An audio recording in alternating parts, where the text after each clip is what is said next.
A Search and Rescue Officer's Horrifying Stories, Part 3. I'm a search and rescue officer for the U.S. Forest Service, and I have some stories to tell, Part 3. Well, once again, you guys have blown me away with your staggering amount of responses to my stories. There's no way I can respond to each of you individually, so I'm just going to address some common things again, and then we'll move on to the stories. I'm going to read as many as I can think of, in addition to my friend's stories, and I will probably not update again until I get a chance to answer some questions that I myself have for my superiors. Alright, so the common questions I found you all had. I'm not comfortable talking about where exactly I work, unfortunately. In all reality, some of the things I've mentioned here could get me in a lot of trouble or even fired, so it's best if I just don't discuss too much. I will say that I'm in the United States and in an area that is comprised of a great deal of wilderness. We're talking hundreds of miles of thick forest with a mountain range and a few lakes. There's still a great amount of interest in the stairs, and luckily for you guys, my friend has a story that I think you'll all be very interested in. I'll go into that more at the end of this update. As for whether or not I have ever thought of asking my superiors about them, I have, but again, I don't want to risk my job. However, one of my former superiors no longer works as a SAR officer, and it's possible that he may be willing to talk to me about it. I'll be speaking with him later in the week, and I'll let you know what comes of that. As far as advice on becoming a SAR officer goes, I think the best advice I can give is to contact your local Forest Service office and see if they offer training courses or what the qualifications are. I've been doing this for years, and I started out as a volunteer helping on SAR operations. It's a great job despite the occasional tragic situations, and I wouldn't want to do anything else. Alright, let's move on to the stories. The first happened on a case that I went out on right after I got out of training, and I was still pretty new to everything. Before I took this job, I was a volunteer, so I had a basic idea of what to expect. But on those calls, you're mostly dealing with finding lost people after vets have found signs of them. As a SAR officer, you go out for all kinds of cases, from animal bites to heart attacks. This case got called in early in the morning from a young couple who were on one of the trails that goes by the lake. The husband was completely hysterical, and we couldn't really figure out what was going on. We could hear this woman screaming in the background, and he was begging for us to come up there right away. When we get there, we see him holding his wife, and she's got something in her arms. She's screaming these awful, almost animal-like screams, and he's sobbing. He sees us, and he screams at us to help them to please get an ambulance up there. Now, obviously, we can't just drive an ambulance up the walking path, so we ask him if his wife needs help or if she can walk on her own. He's still hysterical, but he manages to tell us that it's not his wife that needs help. I go over while one of the vets tries to calm him down, and I ask the wife what's going on. She's rocking, holding something, and just shrieking over and over. I crouch down and I see that whatever she's holding, it's covered her with blood. That's when I notice the sling on her front and my heart sinks. I ask her to tell me what's going on, and I sort of pry her arms gently open so I can see what she's holding. It's her baby, obviously dead. His head is caved in on one side and he's covered in scratches. Now, I've seen dead bodies before, but something about this whole situation hits me hard. I have to take a second to compose myself, and I get up and go get one of the other vets who's standing by. I tell him that it's a dead kid, and he sort of pats my shoulder and tells me he'll deal with it. It took us over an hour to get this woman to let us see her kid. Every time we try to take him from her, she flips out and tells us we can't have him, that it'll be okay if we just leave her alone and let her help him. But eventually one of the vets manages to calm her down, and she gives us the body. We took it back to the med area, but when the EMT showed up, they told us there was never any hope of saving the kid. He died instantly from the trauma to his head. I was good buddies with one of the nurses who met them at the hospital, and she told me later what happened. Turns out the couple had been walking with the baby in the sling, and they stopped because the kid was fussing. The dad takes the kid and is holding him, looking over this little gully by the path. The mom comes to stand next to him, but she ends up stepping on a loose patch of soil and she trips. She falls into the dad, who drops the kid, who ends up falling about 20 feet down this little gully onto the rocks in the bottom. The dad climbed down there and recovered the kid, but he'd fallen right on his head and he was dead by the time he got there. The baby was only about 15 months old. It was a total freak accident, a series of events that coalesced into the worst possible outcome. Probably one of the more awful calls I've been on. I haven't seen a lot of animal bites in my time as a SAR officer, mostly because there aren't that many animals that come around the area. While there are bears in the area, they tend to stay pretty far away from people, and sightings are highly unusual. Most of the animals you see are small ones like coyotes, raccoons, or skunks. What we do see frequently, though, are moose. And let me tell you, those are nasty fuckers. They'll chase after anything for any reason, and God help you if you get in between a female and its baby. One of the more amusing calls was of a guy who'd gotten chased down by an absolutely massive male moose and was stuck up a tree. It took us almost an hour to get him down, and when he was finally on solid ground again, he looks at me and says, "God damn, them fuckers is big up close." I guess that's not really a scary story, but we still laugh about that one. Honestly, don't know how I'd forgotten this story, but it is by far the scariest thing that's happened to me. I guess maybe I've tried so long to forget about it that it just didn't come to mind right away. As someone who spends literally all of their time in the woods, you don't ever want to let yourself get scared of being alone or out in the middle of nowhere. That's why when you have experiences like this, you tend to just forget about them and move on. This is, to date, the only thing that's ever made me really seriously consider if this job is the right one for me. I don't really like talking about it much, but I'll do the best I can to remember it all. As I recall, this took place right at the end of spring. It was a typical lost child call. A 4-year-old girl had wandered away from her family's campsite and had been missing for about 2 hours. Her parents were completely despondent and told us what most parents do. My kid would never wander away. She's so good about staying close. She's never done anything like this before. We assure the parents that we'll do everything we can to find her, and we spread out in a standard search formation. I was partnered with one of my good buddies, and we were sort of casually holding conversation while we hiked. I know it sounds callous, but you sort of become desensitized when you've done this long enough. It becomes the norm, and I think to a certain extent you have to learn to desensitize yourself in order to work this job.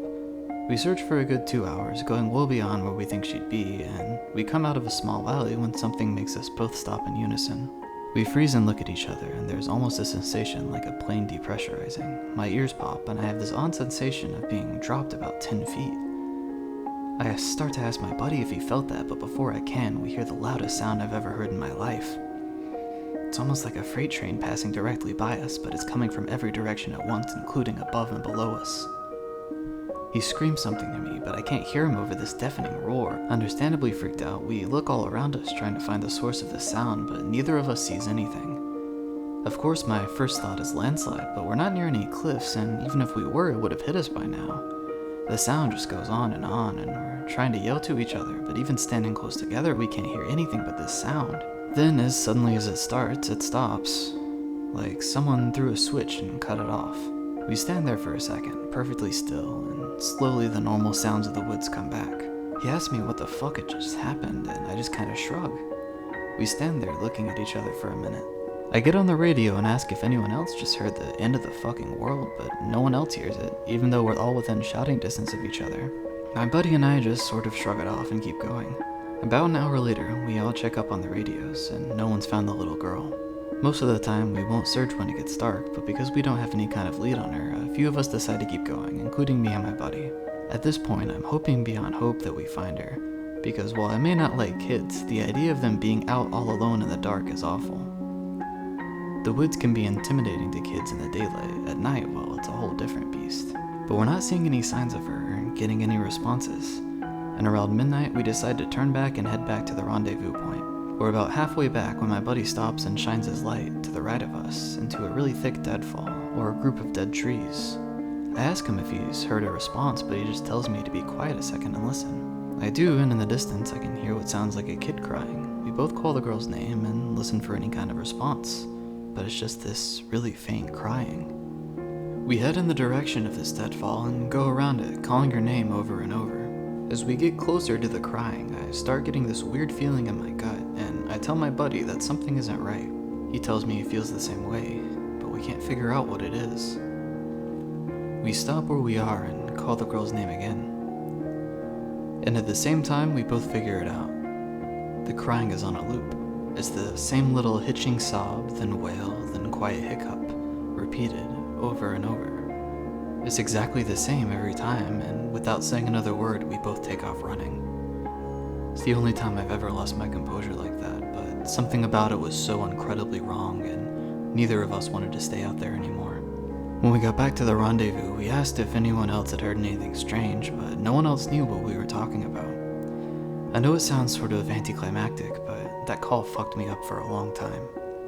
As for the little girl, we never found a trace of her. We keep an eye out for her and all the other people who we've never found, but frankly I doubt we'll ever find anything. Of the missing persons calls I've gone out on, only a handful have ever resulted in a complete disappearance, meaning no trace of the person and no body ever found. But sometimes, finding a body just leads to more questions than answers. Here are some of the bodies we found that have become infamous on our team. A teenage boy whose remains were recovered almost a year after he vanished. We found the top of his skull, 2 finger bones, and his camera almost 40 miles from where he was last seen. The camera, sadly, was destroyed. The pelvis of an older man who had vanished a month earlier. That was all we found. The lower jaw and right foot of a 2-year-old boy on the highest peak of a ridge in the southern part of the park. The body of a 10-year-old girl with Down syndrome almost 20 miles from where she'd vanished. She had died of exposure 3 weeks after going missing, and all of her clothes were intact except for her shoes and jacket. There were berries and cooked meat in her stomach when they did the autopsy. The coroner said it appeared as if someone had been taking care of her. There were no suspects ever identified.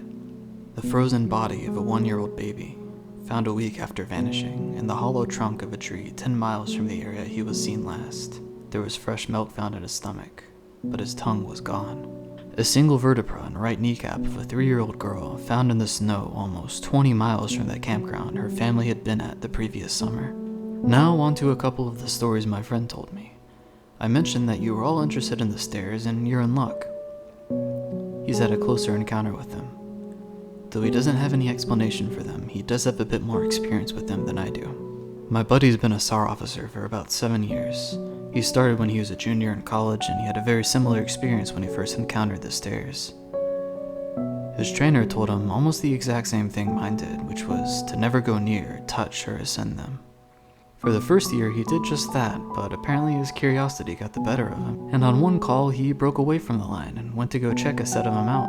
He said they were about 10 miles from the path where a teenage girl had vanished, and the dogs were following a scent. He was on his own, lagging behind the main group, when he saw a set of stairs off to his left. They looked like they were from a new house because the carpeting was pristine and white. He said that as he got closer, he didn't feel any different or hear any weird noises. He was expecting something to happen, like bleeding from his ears or collapsing, but he got right up next to them and he didn't feel anything. The only thing he said that was odd was there was absolutely no debris on the steps. No dirt, leaves, dust, anything. And there didn't appear to be any signs of animal or insect activity in the immediate area, which he found strange. It was less like things were avoiding them and more like they just happened to be in a relatively barren part of the forest. He touched the stairs and didn't feel anything except that sort of sticky feeling you get from new carpet. Making sure his radio was on, he slowly climbed the stairs. He said it was terrifying, because the way they'd been stigmatized, he wasn't really sure what was going to happen to him. He joked that half of him expected to be teleported to some other dimension, and the other half was watching for a UFO to come swooping down. But he got to the top with little event, and he stood there looking around, but, he said, the longer he stood on the top step, the more he felt like he was doing something very, very wrong. He described it as the feeling you'd get if you were in a part of a government building you had no business being in. As if someone was going to come and arrest you or shoot you in the back of the head at any second. He tried to brush it off, but the feeling just got stronger and stronger, and that's when he realized that he couldn't hear anything anymore. The sounds of the forest were gone, and he couldn't hear his own breathing. It was like some kind of weird, awful tinnitus, but more oppressive. He climbed back down and rejoined the search and didn't mention what he'd done. But, he said, the weirdest part came after. His trainer was waiting back at the welcome center after the search ended for the day, and he cornered my buddy before he could leave. He said his trainer had this look of intense anger, and he asked what was wrong. You went up to them, didn't you? My buddy said it wasn't phrased as a question. He asked how his trainer knew. The trainer just shook his head. Because we didn't find her. The dogs lost her scent. My buddy asked what that had to do with anything. The trainer asked how long he'd been on the stairs, and my buddy said no more than a minute. The trainer gave him this really awful, almost dead-eyed look and told him that if he ever went up another set of stairs again, he'd be fired. Immediately. The trainer walked away, and I guess he's never answered any of the questions my buddy has asked him about it since. My buddy's been involved in a lot of missing persons cases where there's never been a trace of them found. I mentioned David Paulides, and my buddy said he confirmed that those stories are, for the most part, accurate. He said that most of the time, if the person isn't found right away, they're either never found or they're found weeks, months, even years later, in places they can't possibly have gotten to. One story he told me really stood out that involved a 5-year-old boy with a severe mental disability. The little boy vanished from a picnic area in the late fall. In addition to the mental disability, he was also physically handicapped, and his parents explained over and over that he simply could not have vanished. It was impossible. Someone had to have taken him. My buddy said they searched for this kid for weeks, going miles out of the accepted range, but it was like he'd never been there. The dogs couldn't pick up his scent anywhere, not even in the picnic area where he'd apparently vanished from. Suspicion fell on the parents, but it was pretty clear that they were devastated and hadn't done anything sinister to their kid. The search was concluded about a month later, and my buddy said everyone had pretty much forgotten it by later that winter. He was out on a training op in the snow, on one of the higher peaks, when he came across something in the snow. He said he saw it from far away at first, and when he got closer, he realized it was a shirt, frozen and sticking partway out of the powder. He recognized it as belonging to the kid because it had a distinctive pattern. About 20 yards away, he found the kid's body, laying partially buried in the snow. My buddy said there was no way the kid had been dead for more than a few days, even though he'd been missing for almost 3 months. The kid was curled around something, and when my buddy brushed off the snow to see what it was, he said he almost couldn't believe what he was seeing. It was a big chunk of ice that had been carved crudely to look sort of like a person. The kid was holding it so tight that it had frostbitten his chest and hands, which my buddy could tell even with the decay that had taken place. He radioed the rest of the crew and they took the body off the mountain. Now, he recapped all of this for me, and to put it simply, there was no way this kid could have both survived for almost 3 months on his own, or gotten to this peak. There was no physical way this child could have walked almost 50 miles and ended up on the top of a goddamn mountain. To top it off, there was nothing in the kid's stomach or colon, nothing, not even water. It was like, my buddy said, the kid had been taken off the face of the earth, put in suspended animation, and dropped on this mountain months later only to die of exposure. He's never really gotten over that one. The last story I'll share from him was the one that took place relatively recently, only a few months ago. They were out doing a recon for mountain lions because there had been several reports of sightings in the last couple of days. One of our jobs is to scout out the areas where these animals are seen to ensure that if they are in the area, we can warn people and close off those trails. He was out on his own in a very heavily forested part of the park toward dusk when he heard what sounded like a woman screaming in the distance. Now, as most of you know, when a mountain lion screams, it sounds almost exactly like a woman being brutally murdered. It's unsettling, but far from abnormal. My buddy radioed back and let Ops know that he'd heard one, and that he was going to keep going to see if he could figure out where its territory started. He heard the mountain lion scream a couple more times, always from the same spot, and determined the approximate area of the mountain lion's territory. He was about to head back when he heard another scream, this time within only a few yards of him. Of course, he freaks out and starts heading back at a much faster pace, because the last thing he wants is to run into a goddamn mountain lion and get mauled to death. As he got back on the path and started heading back, the screaming followed him and he broke into a jog. When he was about a mile from Ops, the screaming stopped, and he turned around to see if it was following him. It was almost night by this point, and he said in the distance, just before the path rounded a corner, he could see what looked like a male figure.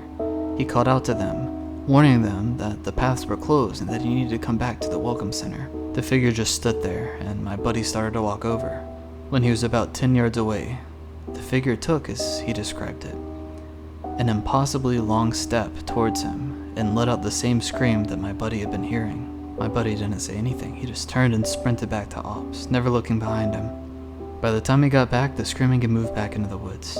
He didn't mention it to anyone else, just said that there was a mountain lion in the area, and that they would need to close those paths until the animal could be located and moved. I'm going to end this entry here since it's turned into a huge wall of text. I'm going to be heading out on a yearly training op tomorrow morning, so I'll be gone until early next week.